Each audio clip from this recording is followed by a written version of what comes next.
So, dear students, here we are with the chapter The Elves and the Shoemaker. In this chapter, we will study about the characters. The main characters in this play are Boris. He is a shoemaker, and his wife's name is Eva Borati Mokadi. These are total 6 elves, and there are 3 narrators in this chapter. So, in the first scene, what we'll study, I am going to tell you about it. The shoemaker and his wife, they are talking about the simple dinner which they have prepared. They are eating a simple dinner of dry bread and soup, and they are poor but look happy. वो दोनों गरीब हैं पर वो happy हैं. अब यहाँ Boris जो है वो सूप की तारीफ़ करते हुए बोलता है कि the soup is very tasty, and Eva बोलती है कि yes you are very hard working person. मुझे तो नाइस पुडिंग बनानी थी तुम्हारे लिए, बट हमारे जो लार्डर है वहाँ पे everything is empty, there is nothing in it, तो मैं पुडिंग नहीं बना पाई. Boris says no never mind, though we are poor but we are honest, at least we have no trouble buying food for 2 meals a day. Eva बोलती है कि yes it is silly of me to worry. Now अब वो अपनी wife से बोलता है कि let us go to bed because it's very late. Now in scene 2 midnight का टाइम है. 6 elves came down the chimney into the shoemaker's workshop. अब वो शूमेकर की वर्कशॉप में जाते हैं. वहाँ पे उन सभी के बीच में कन्वर्सेशन होती है. बो मो डी रा का एंड टी, इन सब के बीच में कन्वर्सेशन हो रही है. They are talking about the place. ये शूमेकर की वर्कशॉप है. It's a very nice place and in the we will prepare a pair of shoes. तो ताकि उससे वो शू मेकर जब उसे सेल करेगा तो वो पैसे कमा पाएगा. सो वहाँ पे वो देखते हैं कि लेदर ऑलरेडी कटा हुआ है. The leather is all cut and ready. So वो सब इकट्ठे हो जाते हैं और प्रिपेयर करने लगते हैं beautiful pair of shoes for the honest shoe maker.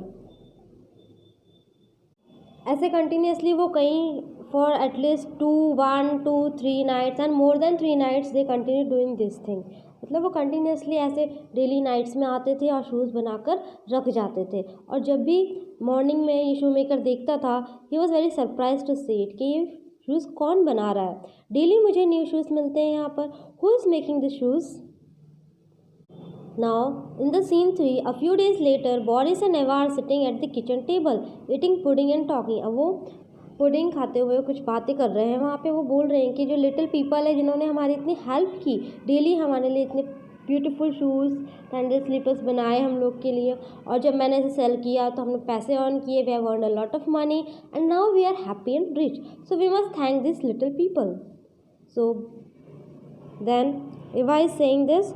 Then Boris is saying yes we must repay their kindness. So what should we do for them. Eva he is asking to his wife कि हमें क्या करना चाहिए उनके लिए. तो ईवा बोलती है कि let us make some nice cloth for them because for poor little things, उन्होंने बहुत मेहनत की है हमारे लिए. Their tunics and trousers are torn and patched. उनकी जो ड्रेस है, उनके जो क्लॉथ्स है वो फट चुके हैं. सो आई थिंक हमें उनके लिए green tunics, yellow vest quotes, blue trousers and bright red caps बनाने चाहिए. क्योंकि जब वो ये लोग देखेंगे कि हमने इतने ब्यूटीफुल क्लॉथ्स उनके लिए प्रिपेयर किए हैं, so they will be more happy. Yes, and I can make them nice little shoes with pointed toes. I think that is the best way we can say thank you elves. Boys बोलते हैं yes, तुमने जो suggestion दिया है it is very good, because ये सब देखकर वो हैप्पी होंगे और हमें जो उन्हें थैंक्स कहना था वो भी उन्हें कह पाएंगे हम. Now in this scene narrator 3 at midnight elves come to the workshop and saw the new clothes and shoes on the bench. और एट मिडनाइट जब वो आए उस वर्कशॉप में और उन्होंने देखा कि उनके लिए न्यू क्लॉथ्स रखे हुए हैं और शूज़ भी रखे हुए हैं, तो तुरंत उसे पहनते हैं और डांस करते हैं, बहुत इन्जॉयमेंट करते हैं. The dance merrily right out of the shoe makers door and they never come back again because from that day the old shoe maker and his wife did not need any more help. क्योंकि उस दिन के बाद से फिर उनको कोई help नहीं चाहिए थी, इसलिए वो कभी भी उस प्लेस पर रिटर्न नहीं आए.